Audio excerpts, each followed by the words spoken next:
Okay mga master, ito nakakatuwa itong booking natin ngayon. Kahapon, na-pick up pa natin to.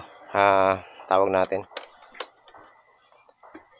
Ito rin yung natin kahapon, yung tawag nito. Ito rin yung kliyente natin kahapon. So ngayon, na-pick up na naman natin yung niya, yung booking niya. So ito na naman si Mr. Rush. Rush daw. Papuntang Taytay ito.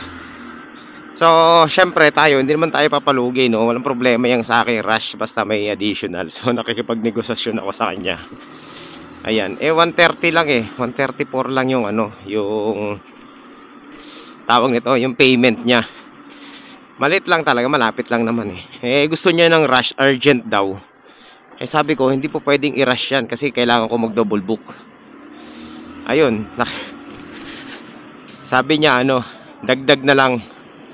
Okay, sabi ko na lang, ganito na lang, i-double book na lang niya para hindi naman ako lugi, di ba? So ayun mga master, pumayag siya sa double book. Ganun talaga, di ba? Kailangan mong kailangan mong rush ka at nagmamadali, double book mo na para si rider hindi na kumuha ng ibang booking. So ito po, pagbibigyan natin ulit siya for the third time. Ayan. Okay, good morning po sa inyo lahat. Welcome back sa ating channel again. At tayo po ay nandito na naman sa isa na namang panibagong vlog mga master. At ito na nga po, tayo po ay may booking agad paglabas ko ng bahay. At nagkataon nga, nakakatuwa. Ito na naman yung ating kliyente nung nakaraan na si Mr. Rush. So rush daw, kaya ayun, nakipag-negosasyon ako sa kanya. Hindi pwedeng hindi, di ba? Wala nang ngayon, wala nang favor. So dinoble book niya ang payment. Ako naman, madaling kausap. Sige, tirahin na natin to. Meron tayong isang salita mga master, no? Gagawin natin ang pabor sa kanila. Syempre, in return, kailangan mayroon din silang pampalubag loob sa atin, di ba? Hindi pwedeng pabor na lang ng pabor sa kanila. So pick upin na natin tong parcel. Dito lang to sa Parañaque. At eto, less than 1 hour nandun na tayo sa sa ating destination mga master. Pang natin to sa kanya pangatlong pick up na natin. Lahat yun rush. Kaya lang yung una, tawag nito, hindi natin pinayagang mag-rush kasi maulan. Tsaka meron tayong mga double book. Yung pangalawa,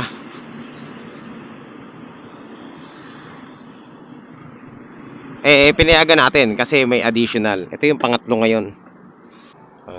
Hindi, pasama ka nga sa vlog ko kahapon ngayon kasama kita ulit. Ayan, akin na yung isa pa. So ayan mga master, rush to, rush. Nagkasundo naman kami. Kaya madali naman tayong kausap. Okay, ayan, andito na po tayo sa sa C5 mga master. Papunta na tayo ng Parañaque. Parañaque na pala to. Tatagos tayo ng ng C6. Alright, so syempre bago tayo pumunta doon sa ating drop off, gusto ko muna magpasalamat syempre sa lahat ng ating mga subscribers dyan, sa lahat ng mga sumusuporta rito sa channel natin, sa walang sawang pagsuporta rito sa channel natin. Ayan, maraming salamat po sa inyong lahat. Alam nyo na kung sino kayo mga master. Ayan, maraming salamat po sa mga nanonood ng ating mga long video. Etong Lala Move Vlog, yung mga old videos pa natin, mga short videos. Yan, maraming salamat sa pagsuporta nyo. Yung simpleng pagla-like lang sa ating mga video, malaking bagay na yun mga master, no? At saka mag-comment lang kayo, napakalaking bagay na nun sa atin. Kaya tayo nagtutuloy-tuloy sa sa simpleng pagla-like nyo lang. Ayan, yan po yung nagbibigay buhay sa aming mga content creator. Hindi lang sa akin, kundi sa lahat ng mga content creator. Like and comment lang mga master. Thank you po. Alright, ayan, nandito na po tayo sa C6 mga master. At ang oras po ay anong oras na ba? Alas 9. So umalis tayo doon ng ng 8:39. O sakto lang 'to mga master. Nandoon na tayo ng mga 9:30, no? Dire-diretso na 'to eh. Huwag lang mata-traffic dito sa may Pero wala naman traffic na. Ayan mga master. After 35 minutes, ayan, nandito na po tayo sa Taytay. At ilang meters na lang, nandiyan na tayo sa ating drop off.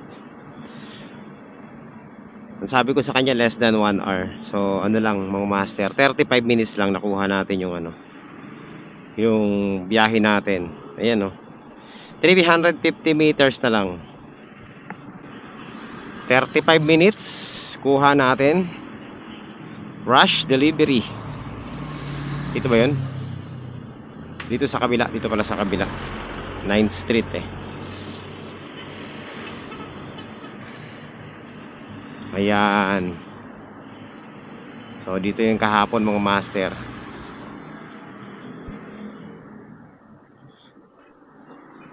Sakto. Deliver. Galing sa amo.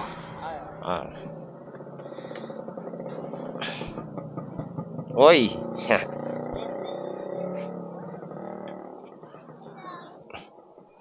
Hello.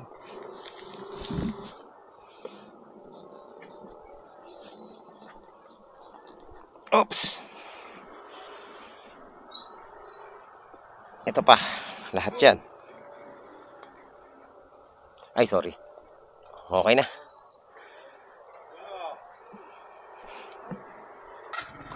Ayan mga master, after natin makapag-drop off dito, meron agad tayo nakuha dito sa Cainta, papuntang Parañaque naman, 151 to.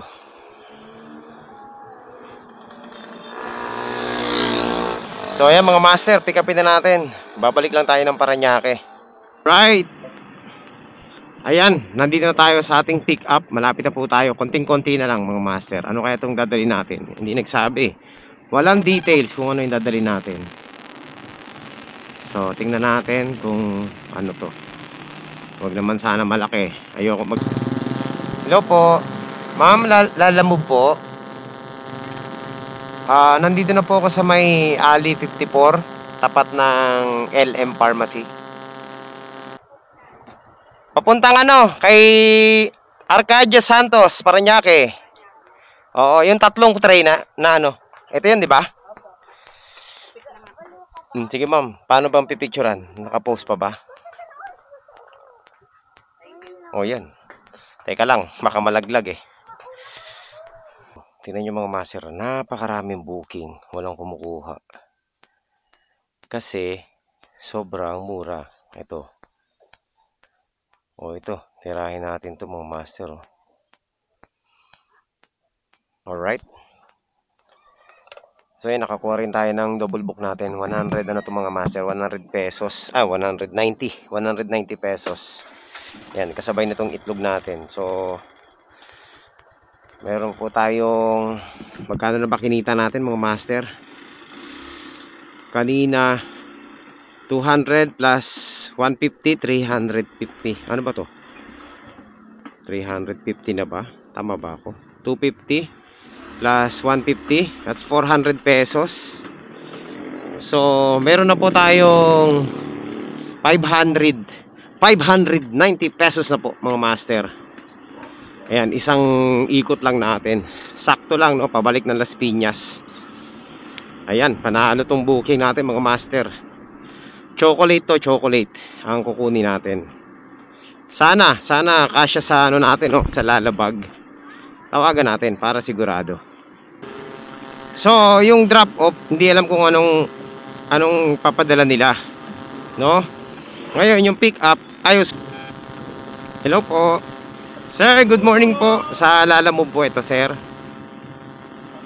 Papuntang papuntang Las Piñas. Tatanong ko lang po, sir, kung anong pipick upin natin diyan. Lalamove po. Motor to, sir. Oo. Ano pong pipick upin natin dyan? Meron po, sir. Gaano ba karami yan, sir? May laman din yung lalabag ko kasi alamin ko lang kung gaano karami. Na maliit lang po, kakayanin sa lalabag. Sige, sir, papunta na ako dyan. Pag ano, nandito lang ako sa may ano. Tawag na lang po ako. Hello po. Ma'am, pick up po, Lalamove. Ma'am, ito rin po yung number na nakalagay sa pick up eh. Ano po bing? Ma'am, okay lang ba to kahit na ako dyan? Pag ano, nandito lang ako sa may ano. Tawag na lang po ako. Hello? Pick up po, Lalamove. Ma'am, ito rin po yung number na nakalagay sa pick up eh. Ano po bing? Ma'am, okay lang ba to kahit na ako dyan? Pag ano. Ma'am, dito lang ako sa may ano. Tawag na lang po ako. Hello po. Pick up po, Lalamove. Ma'am, ito rin po yung number na nakalagay sa pick up eh. Ano po bing? Ma'am, okay lang ba to kahit So, ito na mga master, nandito na tayo sa may ano to. Ayan. Fila Drive.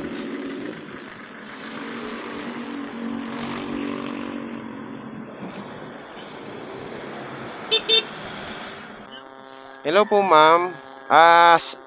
Ma'am, nandito na po ako sa may ano, sa may Bloom Residence, yung ginagawa pong ano, condo. Dito sa may malaking barcode. Teka lang po. Dito ba yung gwardiya? Okay. Diretso pa baba po. Okay, kakanan ako, ma'am. Sa ilalim. Kala ko dun sa kabila.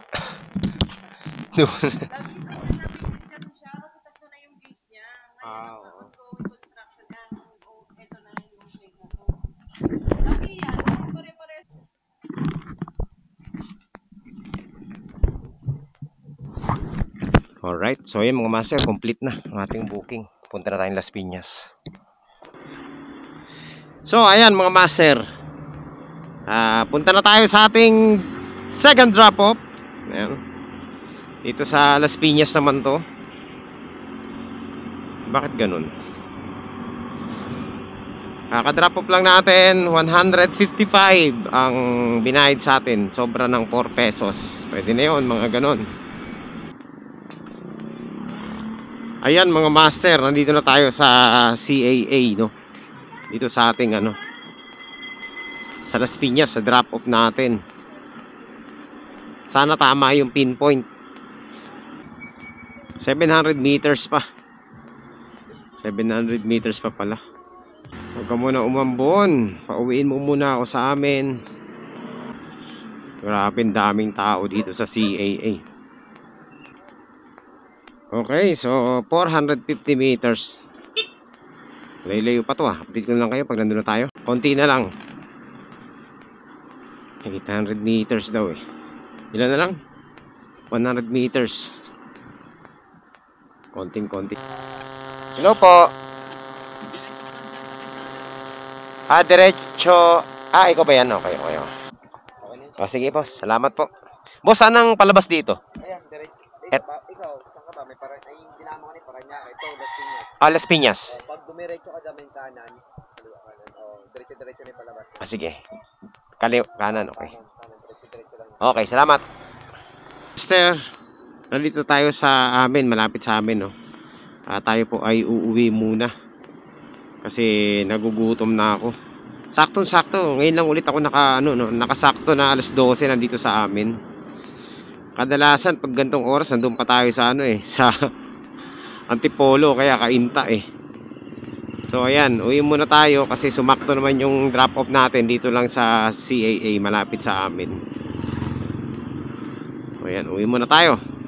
Tapos kain muna tayo, tapos mamaya biyahe tayo. Last 2 booking tayo mga master. Ayan mga master, nakabalik na tayo sa biyahe. Tinatamad-tamad na ako pero bawal tamarin. So meron na tayong dalawang short ride booking dito lang sa Parañaque to, ang Pick Up Las Piñas. Sabay ko nang kinuha. Kanina ko pa tinitingnan tong booking na to, walang kumukuha. So tayo na, mag-volunteer. Ayan, puntahan na natin tong mga master. Yung dalawa na to. Magkalapit lang yung pick up, magkalapit lang din ang drop off, parehong Parañaque din. Ano kaya itong papadala nila? So update ko na lang kayo mamaya kapag nandun na tayo sa ating pick up point. So ayan mga master, nandito na tayo sa ating pick up. Yan, unang pick up natin. Tapos after natin pick upin ito, punta tayo sa kabilang village. May pick upin din tayo doon. And then sabay na natin i-deliver papuntang Parañaque. So sabi dulo daw kaliwa, pangatlong bahay. Yun. Tama ba yung po? Oo, nakalagay Taguig eh. Sa may Taguig ba to? Teka lang ha. Aquino, Molina, Metro Manila, Block 5. Doon sa may Taguig. Bikutan. Oh, sige po. Hindi naman niya masisira pag kumalog-kalog eh, no? Okay, sige. Punta na tayo sa sa second natin. Second tawag nito. Second pick up. Hindi ko matawagan yung pick up natin eh. Pupuntahan na lang natin sa bahay para sigurado. Ano kayang ipapadala nito? Wala rin reply eh. Ay, update ko na lang kayo. So, ito pong booking natin ay nagkakahalaga ng 200 plus din. So, meron na tayo 600 kanina, plus 200 plus 800. Plus mamaya kukuha pa tayo ng ng dalawa rin. Puro short booking lang tayo ngayon. Dito lang tayo sa Parañaque, Las Piñas. Hindi, pick up lang ako. Sapphire Block 3. Beauty products. Teka. Ibaba muna natin, tatalian ko lang. Sa lang to, di ba, Parañaque? Dito na lang, sir. Iangkas ko na lang. Oo. Talian ko na lang. Madali naman siya makukontak eh, no? Doon din ang daan ko kasi papunta rin akong Bigutan eh. Ayan, okay na mga master. Pick up na natin. Alright. Ayan, papunta na tayo papunta na tayong Parañaque. At dala-dala natin yung dalawa nating delivery. Unahin natin tong kahon sa likod ko, no? Kasi mas malapit to sa Don Bosco lang to. Tapos yung isa somewhere in boundary ng Parañaque at Bikutan lang. So, kaya titirahin na natin to. Mas mabilis lang to mga master kasi via C5 lang. Ay, Bikutan yung isa. So, puntahan na natin to. After natin ma-deliver to, hanap tayo ng another dalawa pabalik. Last booking natin yon. Ito pa lang dalawang booking natin pang to mga master, pang 5. Pang 5 booking natin to. At dito po ay kikita tayo ng lahat-lahat na nasa 800 pesos. 95 at saka 107. So 202. So na lang, 800 pesos na lang. Lahat-lahat kasama na yung kanina. Alright. Nandito na po tayo mga master. 548 daw eh. 548 544. Oh, ito na yun. Ito na nga. Lalamove po. Okay. So, punta na tayo sa isang natin. Isang drop off natin. Complete na to mga master. Alright, let's go. Punta na tayo sa ating second drop off mga master dito sa may Bikutan. Alright. Ayan, malapit na tayo. Sa kabila, magkadikit lang tong natin eh. Itong drop off natin. Let's go. Baka matunaw to. Frozen tong dala-dala natin eh. Ay, update ko na lang kayo kapag nandun na tayo sa sa ating second drop off dito sa may Bikutan. Lower Bikutan. So ayan mga master. Nandito na po tayo sa ating drop off. napuntahan ko na to last time. Pumikap tayo dito ng sapatos dito sa malaking bahay na to. So ayan mga master, nandito na tayo. On the left. Ito na yata yun. Dito na yata. Block 52. Ay, salamat.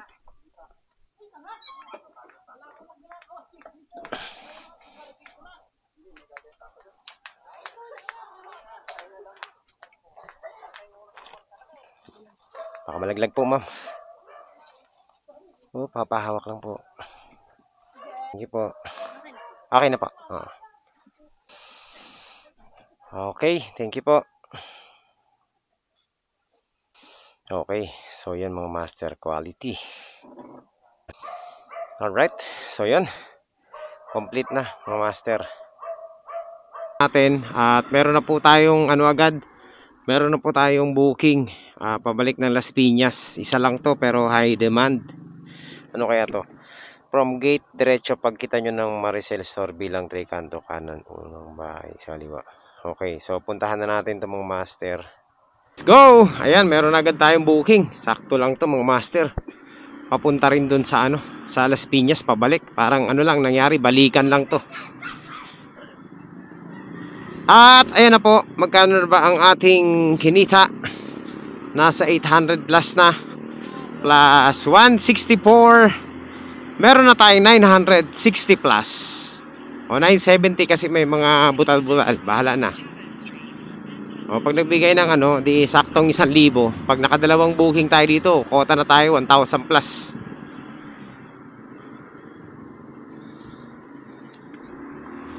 So ayan mga master, let's go, let's go.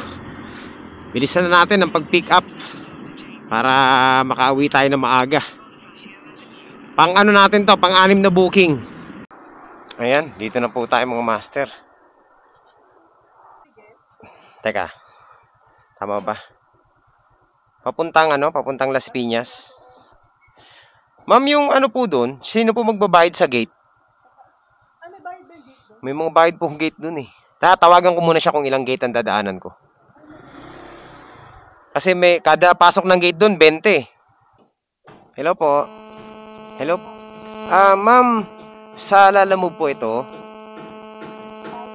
Ako po yung pipick up ng padala diyan sa inyo sa Ma'am, ilang gate po ang dadaanan natin bago makarating diyan sa inyo kung manggagaling ako ng Naga Road? 2 gate. Magkano po isa? 20? 20 per gate, no? Malayo na po yun. Naga Road po kasi ako manggagaling, ma'am eh. Actually, malapit lang gusto sa Naga Road. Oo. So, 20 pesos po ang gate, tapos yung isa wala ng bayad. Ma'am, 20 pesos. 2 gate ang dadaanan, kaso yung isa wala na raw bayad. Yung main lang ang meron. So, ayan mga master. Diretso na tayo. Last booking, papuntang Las Piñas. Tirahin na natin to. Pero try pa rin natin makahanap ng kasabay, baka sakali makachamba tayo.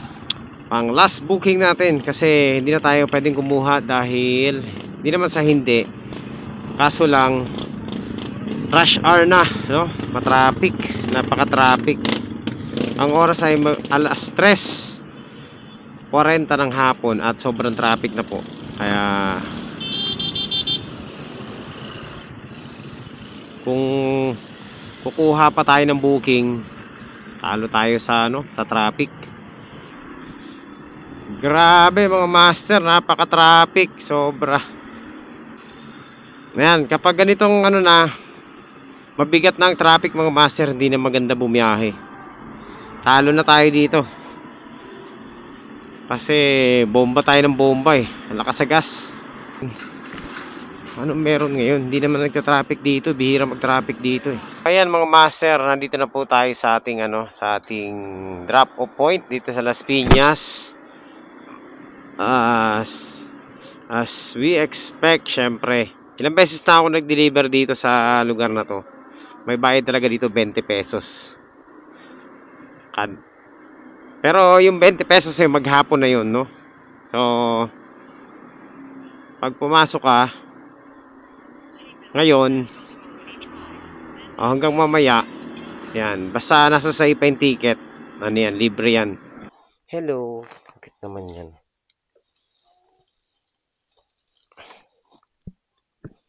Yan. Okay na po, ma'am. Binayaran na yung gate. Oh. Okay, so yan mga master. Complete na ang ating booking. So, ayan po mga master. Nandito na tayo sa Las Piñas ulit. Ano pa nga bang gagawin natin? Kundi tayo po ay uuwi na.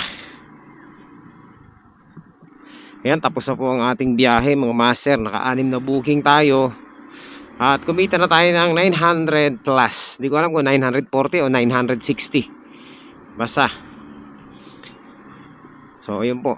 At least mga master, kahit pa paano, umabot pa rin tayo ng 900. Kanina, tinatamad-tamad na ako bumiyahe kanina eh. Yung after natin kumain. Pero, naisip ko, wala rin naman tayong gagawin sa bahay. Kaya, biyahe na lang din tayo. So, nakaano po tayo ngayon? Naka-6 na booking po tayo ngayon. No? Nakakuha pa tayo ng 3. 2 papuntang Parañaque at Bikutan. Tapos, 1 pabalik ng Las Piñas. Puro high demand yung nakuha natin. Kaya, kahit na malapit lang medyo mataas ng konti. Kagaya nitong isa, yung last booking natin na 163. Usually kapag ganyan kasi Parañaque to Las Piñas, nasa ano lang yan, mga nasa 100 mahigit lang, 120, mga ganon. Mataas na sa 130. Pero kanina 163 kaya kinuha ko na rin. So ayan po mga master. At dahil dyan, complete na ang ating biyahe ngayong araw na ito. Tayo po ay uuwi na. Siyempre yan, nagdidilim na yung kalangitan, no? Baka abutin pa tayo ng ulan. So, okay na rin to. Tayo ay magpahinga na. At para po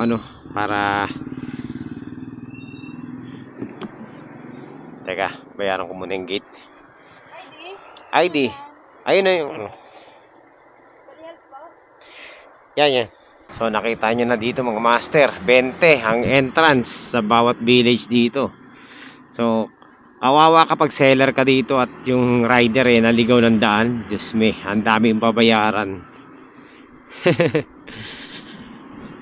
So kaya dun sa mga nagbubuk dito sa loob ng mga village ng Las Piñas, ituro nyo sa rider kung saan sila dadaan para hindi kayo umiyak sa sobrang daming babayarang gate. Kasi dito sa amin, lahat ng gate dito may bayad. Pinakamababa 10 piso. Minimum yan 20 pesos. Kung 5 gate ang dadaanan, di 100 agad yun. Diba? Kaya huwag kayong basta book ng book. Maglagay kayo ng detail. Huwag kayong tama rin maglagay ng detail. Okay, so yun mga master. Balik tayo sa ating kwentuhan. Yan, tapos na ang ating biyahe ngayon. Tayo po ay uuwi na. Kota na yan sa atin kasi sa ngayon, sa panahon ngayon mga master, hindi na kagaya ng mga nakaraan, no, na ang kota natin 1,000 plus. Ngayon bumaba na dahil nga ang hirap na maka 1,000 ngayon sa totoo lang. Dahil napakababa ng fare talaga. Ako nagtataka lang din naman ako, dapat ito sila Lalamove alam niya nang tumaas ang gasolina. Dapat pag tumaas ang gasolina, magtataas din siya ng fare. Kasi nga syempre kawawa naman si rider, no? Anong nangyari? Tumaas ang gasolina, bumaba lalo ang fare. Ay di talo, talagang talo. Wala naman siya sa kanya, panalo naman talaga siya kahit anong gawin dahil di naman siya bumabiyahe. 'Di ba? Yung motor sa rider naman, maintenance sa rider. Tapos binabaan pa. Kaya kawawa talaga si rider. Kung walang diskarte, kung mahina dumiskarte si rider, ay just me, hindi tatagal. Magkukwit talaga. Kasi isipin mo, maintenance, gasolina, kakainin, yung top up pa, kain na.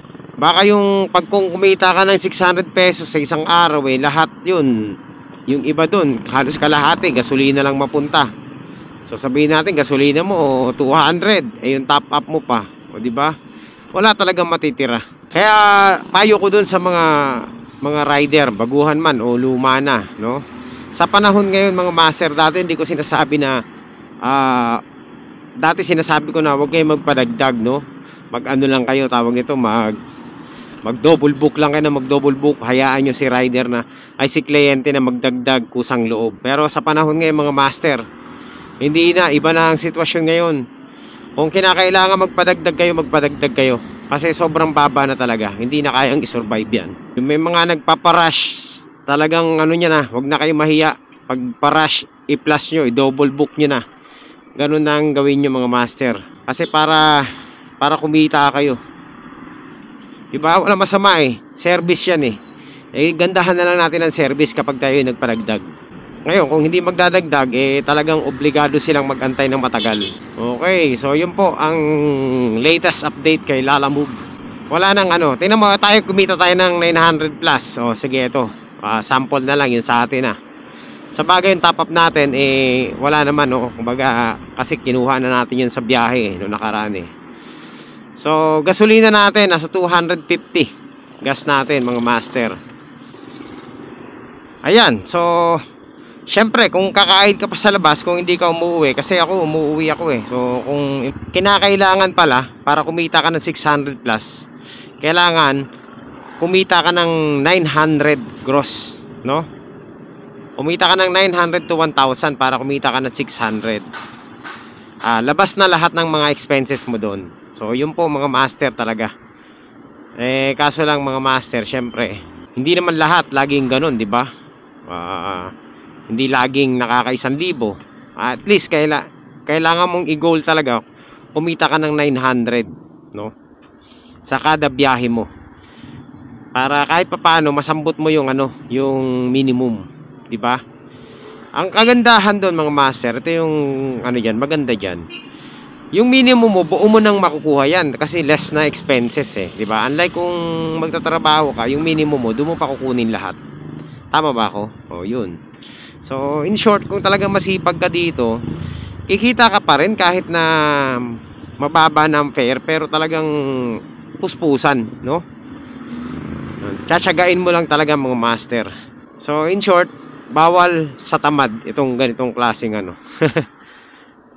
trabaho. Matatawag mong trabaho to kasi kung araw-araw mong gagawin at wala ka naman ibang pagkakakitaan, ito na yun. Diba? Kailangan lang talaga masipag ka dito. So, yun po mga master. Payo ko lang dun sa mga baguhan, no? Pinakita ko sa inyo yung breakdown. Ganun po talaga. Diba?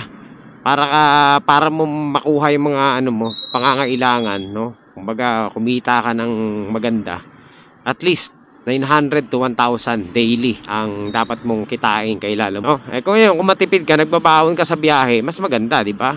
At least hindi mo na mababawasan yung So basta ang breakdown natin diyan mga master, basta kailangan kumita ka ng at least 1,000 a day. Hindi ka nalugi doon sa 1,000 a day. At paano ko nasabing hindi ka nalugi? Kasi lagi ko pong kinukompute dyan. Itong motor natin malakas pa sa gasto, no? Ang computation natin doon sa 1,000 daily base pa dito sa motor na to. Kasi ito carb type to, malakas talaga sa gasto kung fuel injected ang motor mo, mas matipid yun mga master. Panalo ka pa rin doon, di ba?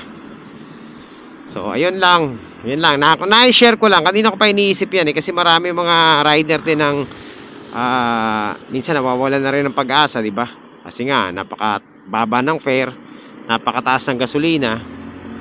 So totoo naman, karapatan naman nila yun talaga na magreklamo. So ayun mga master, basta i-goal mo lang lagi na na kailangan mong kumita ng 1,000 pataas. At dapat ang expenses mo ay hindi ka tataas ng mga 400 expenses sa biyahe mo, no?